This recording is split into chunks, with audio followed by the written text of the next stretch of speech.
지난주 설교를 통해서 가장 큰 심판이 있다라고 확인하였습니다. 그날은 주님께서 재림하시는 날이라는 것을 알게 되었습니다.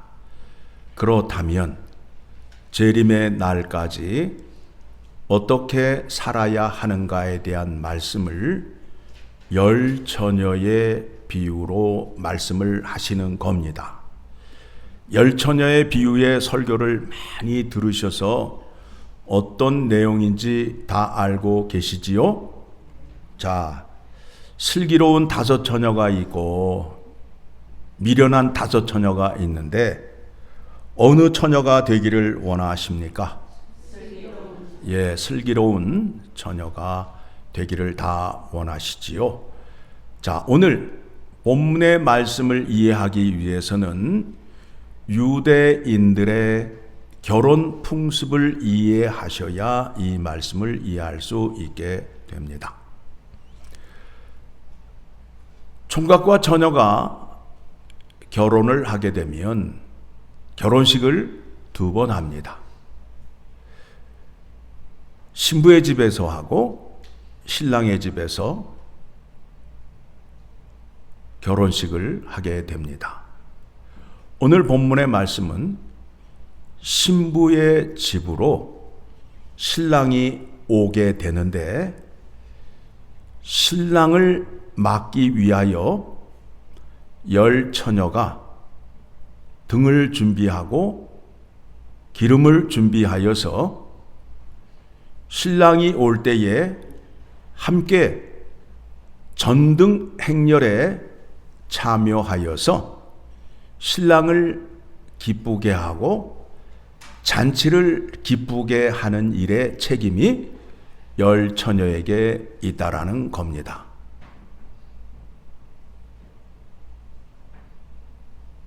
예수님께서 왜 이와 같이 말씀을 하시느냐 하면 예수님이 처음 오실 때 그때를 초림이라고 그러지요. 그때는 누가 예수님을 맞이했지요? 세례 요한이 그 일을 하였습니다. 그런데 예수님이 다시 오실 때에는 그 일을 누구에게 맡기는 거예요? 제자들과 우리들에게 맡기는 거예요. 자, 이해가 되셨죠? 자, 그러면 슬기로운 5 처녀와 미련한 5 처녀의 차이점은 무엇이냐 하면 등은 갖고 있는데 무엇이 없다? 기름이 없다라는 거예요. 그러면 여러분들은 기름을 갖고 계시고 준비하셨나요? 그 기름이 어떤 기름이에요? 참기름이에요? 무슨 기름인지를 아셔야 될 거 아니에요.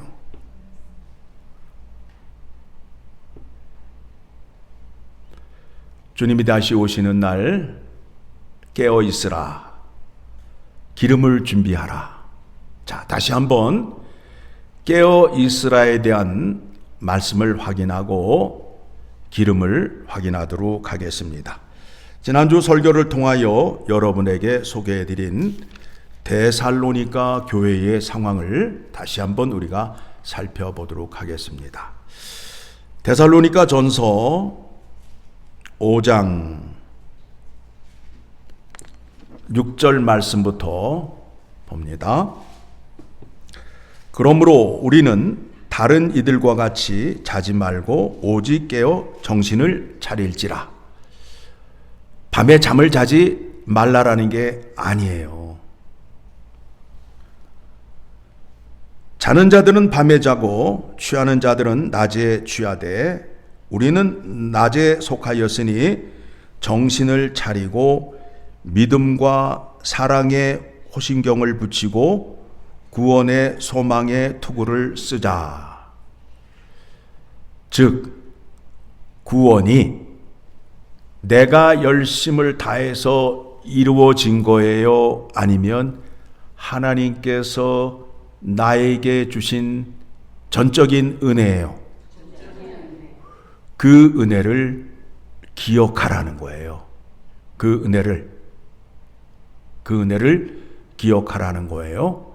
그러면 하나님께서 나에게 구원의 은혜를 주셨을 때에는 주신 이유와 목적이 있을 거 아니에요. 괜히 주셨어요? 남아서 그냥 하나 가져라 하고 주신 거예요? 아니잖아요. 우리가 받은 구원은 하나님께서 사랑하고 아끼는 독생자 예수 그리스도를 십자가의 기쁨으로 내어주시고 우리를 구원해 주신 은혜란 말입니다. 놀라워요? 안 놀라워요? 그런데 우리는 놀라워 본 적이 있다 없다? 예. 그 은혜가 얼마나 놀라운지를 확인하셔야 된다니까요. 그 일을 하나님께서 기쁨으로 아들을 내어주셨고 예수님께서는 기쁨으로 십자가에 죽으셨어요. 그래서 그 구원을 받은 사람들은 그 구원을 생각하기만 하면 짜증이 난다, 기쁨이 나야 된다. 그런데 짜증을 부리잖아요. 오늘 또 교회 가야 돼? 안 가면 안 돼?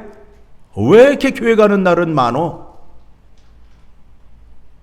이 사람은 하나님의 구원의 은혜와 깊이를 모르는 사람이에요. 우리를 기쁘게 하기 위하여 구원을 이루셨다라는 거예요. 그래서 16절에 항상 기뻐하라. 쉬지 말고 기도하라. 범사에 감사하라.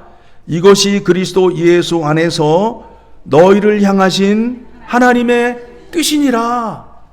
구원받은 사람들을 날마다 기쁘게 하기 위하여, 날마다 기도하게 하기 위하여, 범사에 감사하게 하기 위하여 구원을 주셨다라는 거예요. 그런데 그걸 모르고 믿음 생활하는 사람들이 얼마나 많은지 몰라요.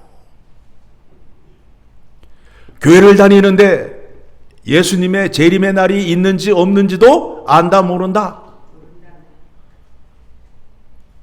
이런 형편에 있잖아요. 왜 그러한 믿음을 가질 수밖에 없느냐 하면 하나님의 구원의 은혜가 어떠한 것인지를 모르기 때문에 그렇다라는 거예요. 9절 하나님이 우리를 세우심은 노하심에 이르게 하심이 아니요 오직 우리 주 예수 그리스도로 말미암아 구원을 받게 하심이라. 우리를 택하신 이유는 예수 그리스도를 통하여 구원의 은혜를 받게 하기 위한 것이라는 거예요. 10절 예수께서 우리를 위하여 죽으사 우리로 하여금 깨어 있든지 자든지 자기와 함께 살게 하려 하셨느니라. 그러니까 하나님의 구원의 은혜는 예수 그리스도와 연합을 통하여 우리에게 주신다. 그래서 예수 안에 하나님이 계시고 우리가 예수 안으로 들어가야 그 구원의 은혜를 받을 수 있게 된다라는 겁니다. 그 은혜를 날마다 기억하는 자가 어떠한 자라고요? 깨어 있는 자라는 거예요. 깨어 있는 자라는 거예요. 예. 그냥 밤이 됐는데도 잠을 안 자고 그냥 멀뚱멀뚱 떠 있는 상태를 말하는 게 아니라 하나님의 구원의 은혜를 머리에 붙이고 사는 사람들. 내 생각 속에 생각에다가 붙이고 사는 사람들. 그 사람들이 깨어 있는 사람이라는 겁니다. 자, 그 다음에 이제 무엇을 해결해야 돼요? 항상 깨어 있어야 하고 오늘 본문의 말씀을 보게 되니까 뭘 준비하라고요? 기름을 준비하라고 말씀을 하고 있잖아요. 그래서 우리가 믿음 생활하면서 이 기름이 성령이라는 것을 들어본 적이 있지요? 예. 성령이 함께 하셔야 된다라는 겁니다. 자, 그러면 지금 우리가 깨어 있을 때에 누구 안에 있어야 구원의 은혜를 기억하게 되고 감사를 누릴 수 있다라고 말씀을 드렸죠? 예수 그리스도 안에. 왜 그러느냐 하면 예수 그리스도 안에는 누가 계신다고요? 하나님이 계셔요. 그러니까 예수 그리스도 안으로 들어가야 된다는 거예요. 예수 그리스도와 함께 하여야 된다라는 거예요. 그래서 이제 그 말씀을 확인하기 위해서 어디를 가시느냐 하면 요한복음 16장을 가게 되면 예수님께서 또 다른 보혜사, 약속의 성령을 너희에게 주실 것이다. 13절 같이 읽습니다. 요한복음 16장 13절. 그러나 진리의 성령이 오시면 그가 너희를 모든 진리 가운데로 인도하시리니 그가 스스로 말하지 않고 오직 들은 것을 말하며 장래 일을 너희에게 알리시리라. 누가 지금 누구에게 말씀하고 있어요? 예수님이 제자들에게 말씀하고 있어요. 그가 누구예요? 보혜사 성령이 오시게 되면 보혜사 성령이 그가 너희를 어디 안으로? 진리가 누구예요?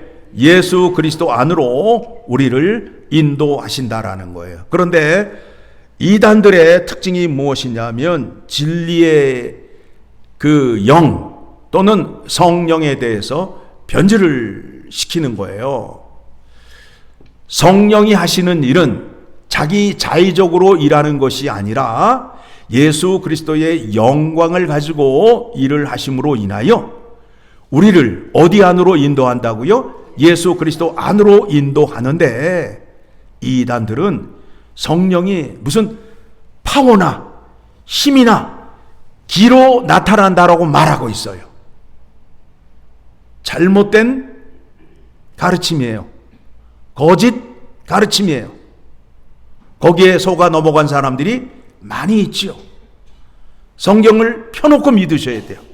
자, 그래서 14절 같이 읽습니다. 그가 내 영광을 나타내리니 내 것을 가지고 너희에게 알리시겠습니다. 누가 누구에게 말하고 있다고요? 예수님이 제자들에게 말씀하고 예수님이 우리에게 말씀하고 있잖아요. 그러면 14절에 그가가 누구예요? 그가 누구예요? 그가가 성령이 지금 예수님이 말하잖아요. 예수님이 말씀하시는데 보혜사 성령을 그가로 표현을 하고 있잖아요. 그가 내 영광을 나타내리니. 그러니까 성령은 누구의 영광을 나타내는 사람이라고요? 예수 그리스도의 영광을 나타내고 우리를 예수 그리스도 안으로 인도하시는 분이란 말이에요. 그래서 하나님은 영이시니 예배하는 자가 영과 진리로 예배할지니라. 하나님이 어디에 계신다고요? 진리 안에, 예수 안에 계시니까 우리가 누구 안으로 들어가야 돼요? 예수 안으로 들어가기 위해서 영이 우리를 누구 안으로 인도해야 돼요? 예수 안으로 인도해야 되잖아요. 주님의 성령 지금 이곳에 오셔서 우리를 어디 안으로? 예수 안으로. 그 안에 누가 계시니까? 하나님이 계시니까. 그러니까 우리의 믿음의 궁극적인 목적은 하나님의 아들이 되는 거요. 하나님이 우리의 하나님이 되는 거예요. 이거를 모르고 엉뚱한 짓 하는 거는 다 이단이란 말이에요. 자, 15절 같이 읽습니다. 무릇 아버지께 있는 것은 다 내 것이라. 그러므로 내가 말하기를 내가 내 것을 가지고 너희에게 알리시리라 하였노라. 그러니까 성령 하나님은 이 땅에 오셔서 자의로 말하시지 않는다. 자기의 생각과 자기의 뜻을 펼치지 않는다. 그가 하시는 일은 뭐라고요? 예수님의 영광과 예수님이 이루신 일을 우리에게 가르쳐 주시고 말씀하신다. 이해되셨죠? 자, 그러면 이제 한 단계 넘어갑니다. 요한일서 3장을 가게 되면 요한일서 3장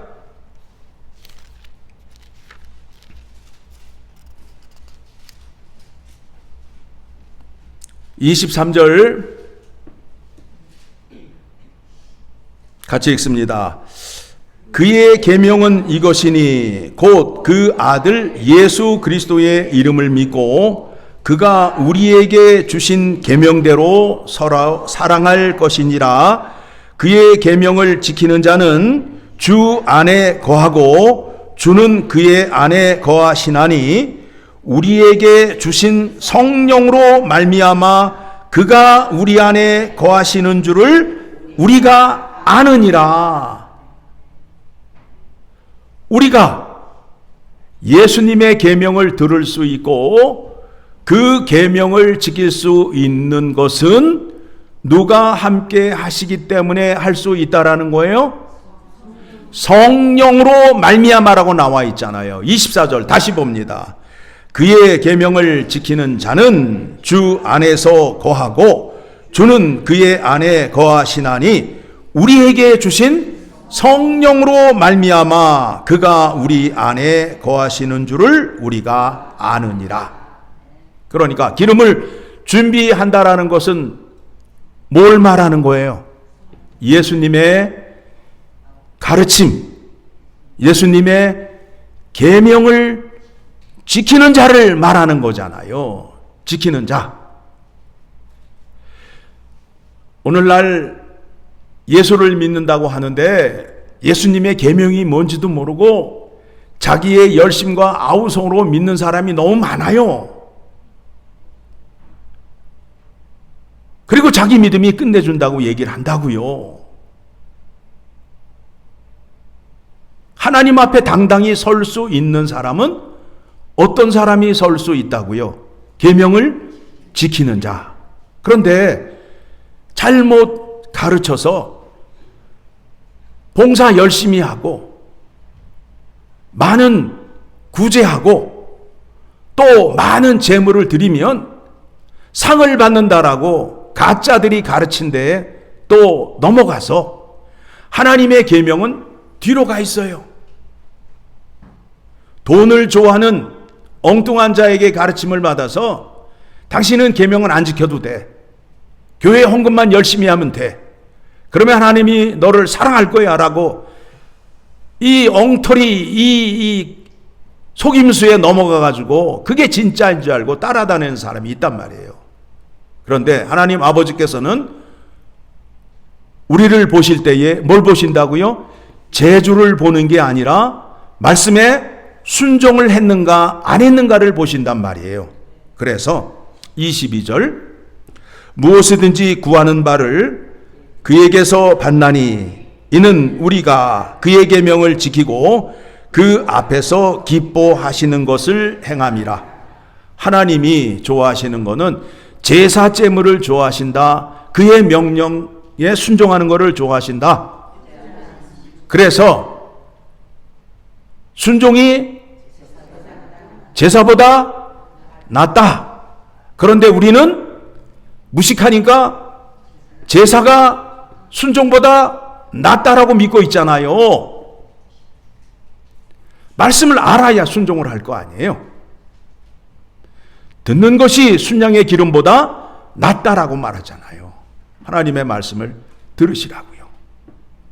하나님이 택한 백성들에게 율법을 주시면서 뭐라고 말씀하셨어요? 내가 거룩하니 너희도 거룩하라. 그래서 우리가 이 땅에 살면서 하나님의 거룩함을 이 땅에 드러내야 된다라는 거예요. 그래서 우리는 내 생각으로 사는 게 아니라 하나님의 명령으로 사는 거예요. 군인은 자기의 생각으로 산다. 아니면 상관의 명령에 복종하며 산다. 그렇죠? 정원사님 그렇죠? 그래야 된단 말이에요. 우리의 주인이 누구예요? 예수 그리스도잖아요. 예수님이 우리에게 명령을 했단 말이에요. 그러면 우리의 대답은 예, 아니오만 있는 거예요. 그렇죠? 예, 아니오만 있다고요. 성경에 나오잖아요. 우리에게는 예, 아니오만 있어요. 그런데 자꾸 거기에다가 누구 생각을 집어넣어요? 내 생각을 집어넣고 그래서 그런데요 하지만 해가면서 온갖 핑계를 다 댄단 말이에요. 하나님의 말씀은 명령이다. 그래서 내가 이해가 안 돼도 순종하며 따라야 된다라는 것이 믿음이란 말이에요. 그런데 내가 이해가 안 돼서 순종의 자리에 서게 되면 바보 같은 짓 같은데 그렇지 않다라는 거예요. 순종을 통하여 깨달음을 주시고 순종을 통하여 은혜를 주신다라는 거예요. 그렇죠? 그래서 다윗이 시편 34편에서 하나님의 은혜를 그 후대 사람들에게 소개할 때에 뭐라고 그래요? 내가 더 이상 말로 표현이 안 된다. 너희도 맛보아 알지어다 라고 말하고 있잖아요. 먹방 프로를 매일 보는 게 좋아요? 내가 먹는 게 좋아요? 잡수셔야 된다니까요. 예? 예. TV에 나오는 뭐 간증 얘기 듣는 거 좋은 거 같은데 그거 다 누가 은혜 받은 얘기예요? 그 사람이 은혜 받은 얘기잖아요. 내가 은혜를 받아야 될 거 아니에요. 내가 은혜를 받기 위해서는 어떻게 하셔야 된다고요? 순종을 하시라고. 이해가 안 돼도 순종을 하시면 돼요. 더 쉽게 말씀을 드리게 되면 우리가 애들에게 심부름 시킬 때에 아이가 그 얘기를 듣고 꼬치꼬치 캐 물으면 뭐라 그래요? 말이 많아. 하라면 하지 하면서 등대기를 한 대 후려치잖아요. 그러면 신부를 보낼 때에 그 아이에게 유익을 주기 위하여 보내는 거 아니에요. 그렇죠? 그럼 나중에 그 아이가 뭐라 그래요? 엄마 말을 들었더니 자다가도 떡을 먹어요 라고 그러잖아요. 말씀에 순종하시라고요. 우리가 우리의 자녀에게 순종을 요하잖아요. 하나님이 우리에게 순종을 요구하고 계십니다. 왜 그럴까요? 여러분들을 부려먹으려고? 아니에요. 여러분에게 복을 주시기 위하여, 복을 주시기 위하여 여러분에게 명령을 하는 것입니다. 자, 이제 말씀을 정리합니다. 열 처녀의 비유를 통해서 깨닫는 것이 무엇이냐 하면 깨어 있는 것과 기름을 준비하는 것이었어요. 등은 들고 있어요. 기독교인의 모양은, 그리스도인의 모양은 갖고 있어요. 그런데 결정적인 게 뭐라고요? 깨어 있는 것과 기름을 준비하는 것이에요. 우리는 확인하였어요. 그렇죠? 그래서 날마다 하나님의 구원의 은혜를 감사하며 살아야 된다. 구원의 은혜에 감사하지 않는 것은 하나님께 죄가 된다라는 말씀까지 우리가 확인하였어요. 하나님이 우리를 구원하신 것은 우리에게 항상 기뻐할 수 있도록 은혜를 주시기 위하여 구원하셨다라는 겁니다. 기름은 예수님의 명령과 계명을 지켜 행하는 겁니다. 예수님이 친히 이 땅에 오셔서 아버지 뜻을 가르쳐 주시고 하나님 나라에 대하여 가르쳐 주시고 어떻게 아버지께 순종을 하여야 하는지 친히 몸소 보여주셨다. 그렇죠? 그러니까 우리의 믿음의 본은 누가 돼야 돼요? 예수 그리스도가 되는 거예요. 그래서 예수님께서 말씀하시죠. 너희가 나를 따르려거든 날마다 자기를 부인하고 자기의 십자가를 지고 나를 따를 것이니라. 그렇게 사셔야 된다라는 겁니다. 그렇게 살게 되면 세상 사람들이 우리를 뭐라고 부른다고요? like 그리스도. 그리스도인이라고 부른다고요. 나는 그리스도인이에요. 내가 나를 주장하는 게 아니에요.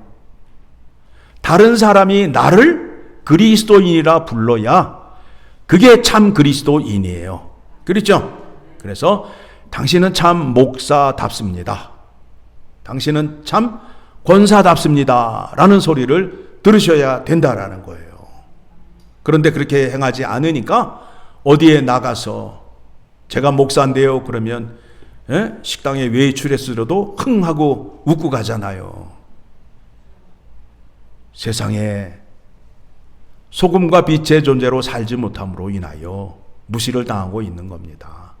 우리가 현실을 생각할 때에 깊은 반성과 회개를 하시고 말씀에 죽기까지 순종하셔서 하나님의 은혜를 충만히 누리는 여러분 되시기를 간절히 소망합니다.